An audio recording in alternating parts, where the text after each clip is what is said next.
বাইরে ভাই এই ভাইরাল কেক বানাতে বানাতে আমার ফেসবুকে 2K ফলোয়ার হয়ে গেছে। তো আসসালামু আলাইকুম, সবাই কেমন আছেন? আশা করি ভালো আছেন। এন্ড আমি আলহামদুলিল্লাহ অনেক ভালো আছি। ওই দিন ছিল 3টা কেকের অর্ডার, আবার 3টাই হচ্ছে চকলেট ফ্লেভারের কেক। এন্ড আমার পেজে হচ্ছে এক প্রকার ভাইরাল হয়ে আছে এই ডিজাইনটা, মানে এই চকলেট কেকের এই ডিজাইনটা। কেউ হচ্ছে চকলেট কেকটা অর্ডার করবে, ডিজাইন দিতে বললে ওনারা হচ্ছে এই ডিজাইনটাই দেয়। আমাকে সাজেস্ট করার কথা বললেও হচ্ছে আমি এই ডিজাইনটাই করে দেই, কেন জানি না। এন্ড হচ্ছে চকলেট কেকের কেউ পিকচার চাইলে সবসময় আমি এই ডিজাইনটার পিকটাই দেই, কেন আমি জানি না। যাই হোক, এই কেকটা বানাতে বানাতে অনেক ভালোই লাগে। এত বানাইছি যে একদম এটার উপর একদম প্রফেশনাল হয়ে গেছে। যাই হোক, এখানে হচ্ছে 3টা কেক, 2টা কেক হচ্ছে সিমিলার আর একটা কেক হচ্ছে এই চকলেট ফ্লেভারই, সেম টু সেমই, বাট ওইটা হচ্ছে অন্যরকম আর ওইটার প্রাইসটা একটু বেশি, বিকজ ওইটার মধ্যে হচ্ছে চকলেটের টপার বসাইতে হয়েছে। এখানে একটা হচ্ছে সারপ্রাইজ কেক, উনি হচ্ছে সৌদি থেকে হচ্ছে অর্ডারটা দেয়, মানে ওনার বাসায় একদম লোকেশন দেয়, বাসায় নিয়ে দিয়ে আসতে হবে।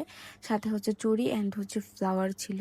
আর এই কেকটা হচ্ছে হুসেনপুর ডেলিভারি ছিল আর কি, উনি হচ্ছে সৌদি থেকে, মেবি আমি জানি না, বাট প্রবাসী একটা ভাইয়াই ছিল। এটার সাথে সিমিলার যেটা ছিল ওইটা ছিল ফর্দাবাজ, মেবি আমার মনে নাই এতটা। আর সাথে টপার বসানোটা, মানে এখন যেটা বানাইতেছে ওইটা ছিল হচ্ছে আমাদের সলিমাবাদ। 3টা কেকই ছিল একদিনের ডেলিভারি। আর বাইরে ভাই কি বলবো, এখন যে কারেন্টের সমস্যা করে আমার তো এখন কেকের ডেলিভারি দিতে একদমই মন চায় না, মানে কেকের অর্ডার নিতেই আমার একদমই মন চায় না। আগে তো এমন ছিল যে আগের দিন কেউ যদি কেক অর্ডার দিত তাহলে হচ্ছে পরের দিন বিকেলে বা সকালে হচ্ছে ডেলিভারি দিতে পারতাম, কিন্তু এখন হচ্ছে 3 দিন আগে বলে রাখলেও হচ্ছে আমার ক্যানজেন ডেলিভারি দিতে দেরি হয়ে যায়, সমস্যা হয়ে যায়।